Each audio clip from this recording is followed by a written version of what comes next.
for that. Anyway, I'll get further out of the way. Yeah, thank you for the introduction, and nice to see you all in this lovely sunny weather. Oh, and the first one is the International 250. And somebody said, well, this is the international colours. But the story goes that the chap that wanted a John Deere, but he couldn't afford one. So they bought the International and painted it in John Deere's colours. So anyway, I expect the driver knows a lot more about it than what I do. So, yeah, like I said, we sort of aged in late 1950s. As you can see, it's not in its original red colours. I bought it from a football club down in Devon, and yeah, like I said, the story is that the groundskeeper wanted a John Deere. They couldn't afford one at the time, so when he turned up, he said, "Oh, I wish it was a John Deere," hence the sticker on the front with an "I wish" on it. Okay, well, thank you very much for that. If you notice the rear wheels, are smoother than the normal tractor tyre. This is because this tractor is probably used on mowing duties. And also on the rear, it's got a transport box where years ago the farmer used to have to take the milk churn up to the road, put them on a platform, for the lorries to come along, put the milk churn on. So we have a massive Ferguson, or 2130, whatever that means, I don't know, perhaps the owner does. Good afternoon. Yeah, it's a 2130 industrial, built in Paris in 1965. Last one off the production line in December 1965. They were shipped to Manchester in primer, where they were then given their yellow colour, and they had indicators and lights for the road. And there was 50 made in Paris altogether. There's about 19 left, and this is obviously one of them. Thank you. Well, thank you very much for that. Nicely restored. So, yeah. Now we have an earlier model of this is a Ferguson. I'm not quite sure what the model is, but it's a TVO model. You can tell the TVO model because behind the exhaust pipe there's an aluminium cover which is covered with the vaporizer. It's running on it's a petrol paraffin, and you start it on petrol, get the engine warm, then turn it over to paraffin. Much more economical. So,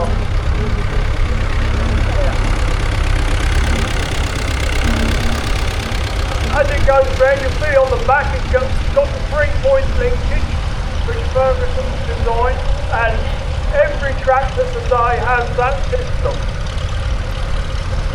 E27N, Fortune Major, again, petrol paraffin. Actually, these tractors were built, or started being built 80 years ago. So these are celebrating their 80th anniversary this year. And yeah, it's a bigger tractor than normal at the time, being 27 horsepower. Well, you think that's big? It's nothing to what they are compared to today. But these took over from the Fortune standard, which was only 24 horsepower, but basically come out straight after the war, and parts were limited, so they used a similar block and poured it out, so you've got the 27 horsepower instead of the 24. So, again, fitted with the 3-point linkage, so putting your plough, well, any implement. You know, before that, the implement was full and not lifted. Oh, there we've got a local chap. He's always here with some tractor of some form or other, and he's got another little grey Ferguson. Anyway, and it's a wheel, it's a rear, I'll get it right, a narrow model. It sort of been used in places like vineyards.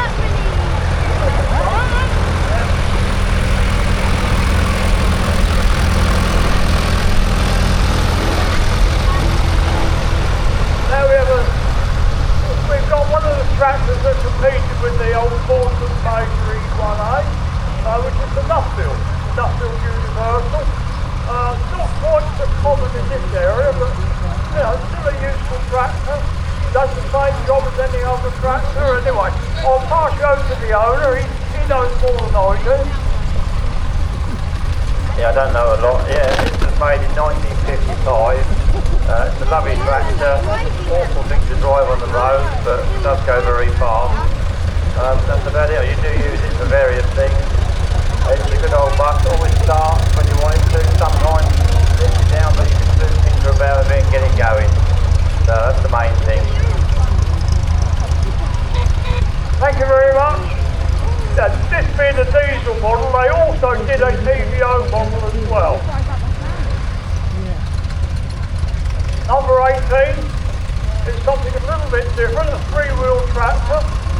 It's an OTA, and the OTA stands for Oak Street Appliances.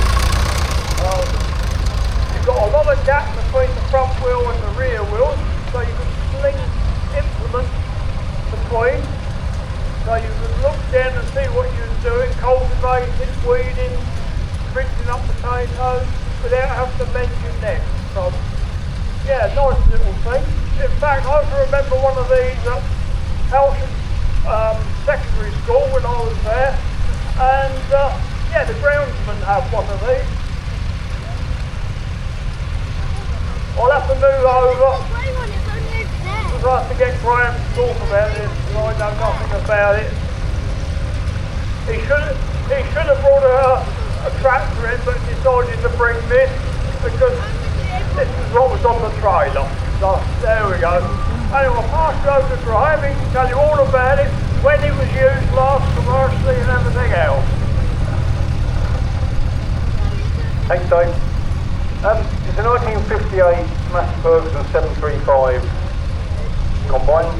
It's a bagger version, which meant the grain came in sacks on the side, and somebody had to ride the side of the machine to tie the sacks up when they were full, and then unload them in one spot in the field usually.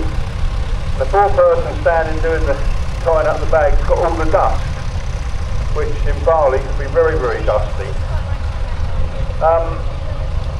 It was new at Barkham Mills, and well, I've had it 30 years, I've used it lots and lots of times, and it's a very reliable machine normally. Okay, I'll hand you back to Dave. Thank you, Graham. I couldn't quite hear what Graham was saying, but this one, I believe, was supplied by Culverwell's at Lewis. And also, I believe there's a plate on there, Rice Brothers, who were at East Grinstead at the time. Another E27N, Fortune Major, again a petrol power of this on. They did also mix a Perkins 4-cylinder and a Perkins 6-cylinder in some of them from standard. So, there we go. Yeah, be a little bit careful because the driver of this tractor forgets which is the clutch and which is the brake. On these, the clutch is on the right, which can get a little bit confusing at times.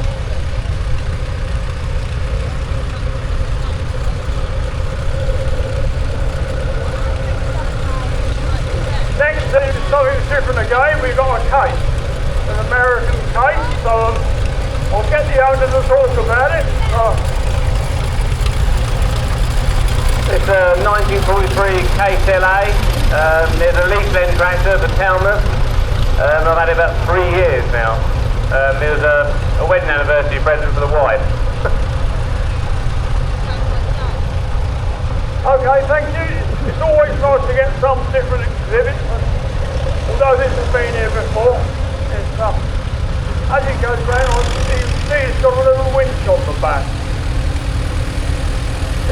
Roman's Model B. He had the nickname of being called the Dragonfly tractor. But when you see the shape of it, I suppose you see why. So, very useful in the market cars or full holding. So again, like the OTA, you can hang your implement between the wheels. Very good for doing leading, harrowing, stuff. And this one has got the 3-point linkage on the back. But they're not hydraulic.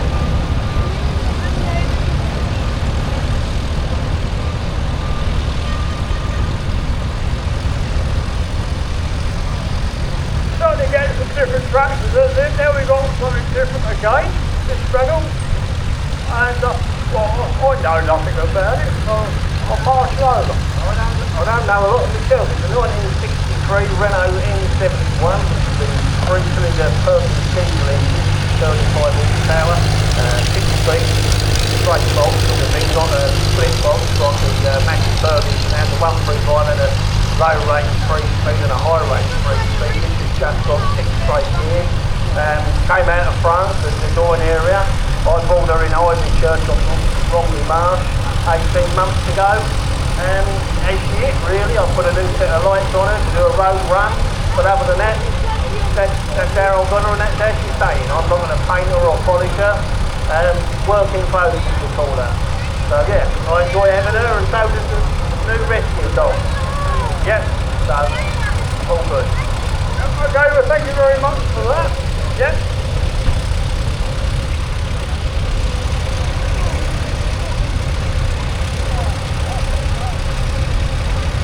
Now we've got something completely different. Whether it comes under the tractors or not, but we've got it in with the tractors. We've got this Euclid box scraper. So I know nothing, so I'll have to pass you over. Hello everyone, I'm not sure if you can hear me. This is a Hellingly F7 motor scraper, about 1955. The smallest motor scraper, single engine that Euclid ever did, later become Terex. At some point it was supplied in the coal industry, it had a plaque on it from the National Coal Board. Other than that it's working like we don't know, but it's got a Leyland 600 bus engine in it, hence it sounds like a double-decker bus. But we fully restored it and we couldn't work it, but that'd be a shame. But I hope you all like it. Thanks. Right, thank you very much for that. I hope you could hear that above the noise of the engine, but just look at the work that's gone into that. This machine would have been used on motorways, large building sites, scraping the ground, levelling it up, and of course they get into a hell of a state, not to smash the belt. So, you know, credit to the owner to get this machine back into this position. Put on show. If you look at the back, it looks like a bucket plate on the back. That's where they used to push it a double bulldozer on a D6 or D8 if it got into difficulties. So yeah, really rugged machine that really put up with a lot of sticks when it was working. Anyway, Robin's here again this year with one of his motor cars. Apparently he's got 3 of these that he works on, and this one is a motor car front end, and the rear end is a thorny cross body. So anyway, I'll let Robin have a word. Thank you guys, thank you. Yeah, it's a low loader, it can carry 1.5 tons. It's powered by a Jack 6 engine, which is rated at 6-year-old horsepower. 4-speed and reverse, stand up to drive, although it has the optional seat which was 4 and 6 foot extra, very uncomfortable, but it's okay standing up to drive. It's got a patented clutch system, it's combined with the brake, so it's got one pedal does both clutch and brake, and you can allegedly put it in gear, get off, and walk alongside it to operate it, but I've never been brave enough to try it because it might run me over. Thank you very much. Thank you, Robin. Robin comes every year with one of his motor carts and he travels all the way from Kinsfield. Right, it doesn't sound far in your modern car, but on one of these it's quite a trek. Fortune Major E1A. X-Park condition. It looks quite straight and tidy. Got the 4-cylinder diesel engine. And yeah, these are in competition with the Nuffield and the Maxi Harrison of the Melbourne Boys.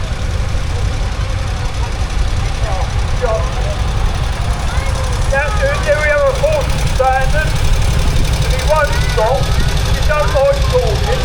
Anyway, this is the birth of my granddaughter and my grandson Oliver, who restored the great Ferguson that's coming up behind. That at one time belonged to my father, and it was now kept in the family. So he's made a good job of that. He only just restored it this last year. Right, well that looks like that's it. So if the tractors want to do a southern parade round, that'll be fine.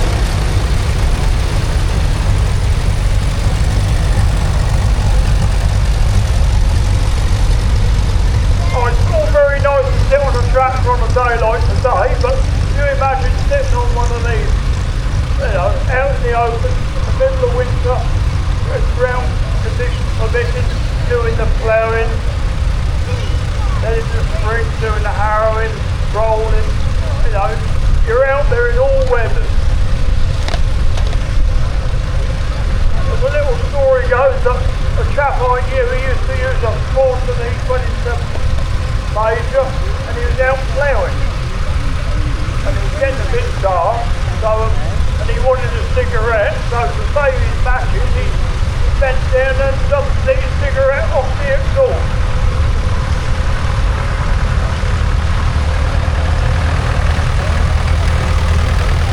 The Ferguson, they have a marvellous system of hydraulics, and you could get ever so many implements to go on the back of the Ferguson. You could get a saw bench, you could get, well, virtually anything. You could get a scraper body, you have a rear loader. It's a very universal machine and lightweight. The idea being, of a light tractor and using the hydraulics to put the implement like a plough in the ground, and that puts more traction onto the rear wheel, gives it a bit more weight.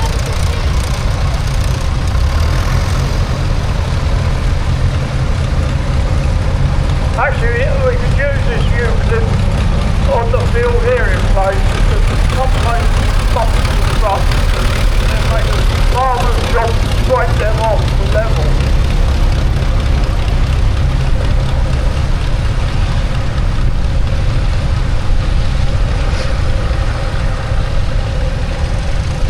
As it goes round, you notice that as it doesn't turn its front wheels, it's the whole carriage on the front turns. You know, they call it an Arctic turn.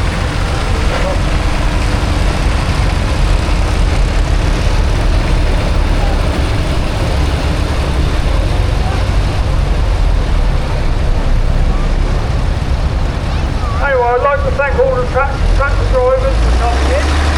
And another big seat goes towards the church, and you'll see the thrashing machine, thrashing the corn. There's also a 3-inch scale thrashing machine, tractor and baler. So that's ideal for the children to look at, because they can actually see how the big one works. And also we've got the rack store bed. Well, they've got the steam on the drive and the door, lights all up to the back. Lovely day on today, nice and sit down there, and you'll probably be given a file you can sit on, or watch, maybe just wander around and have a bit of a rest. But further along, there is the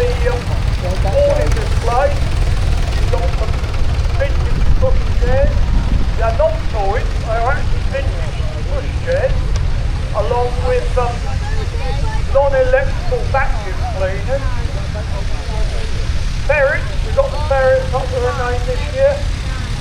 And also there's an old, I think there's about 1940 touring caravan and paraphernalia alongside a Model T pickup truck.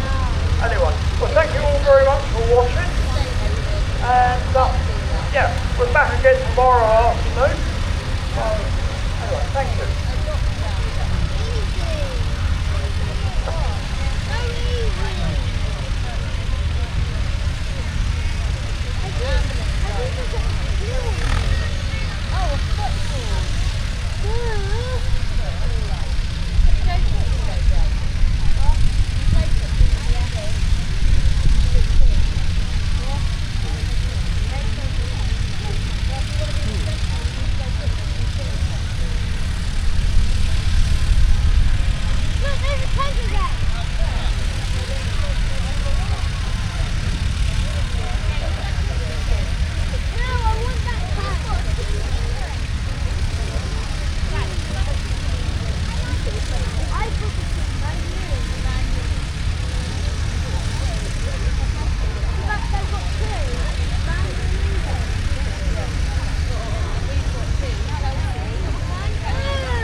Coming up in 10 minutes time are car sections A and B, and that's the only vehicles that are adjacent to the arena, so that's coming up in around about 10 minutes at 1 o'clock.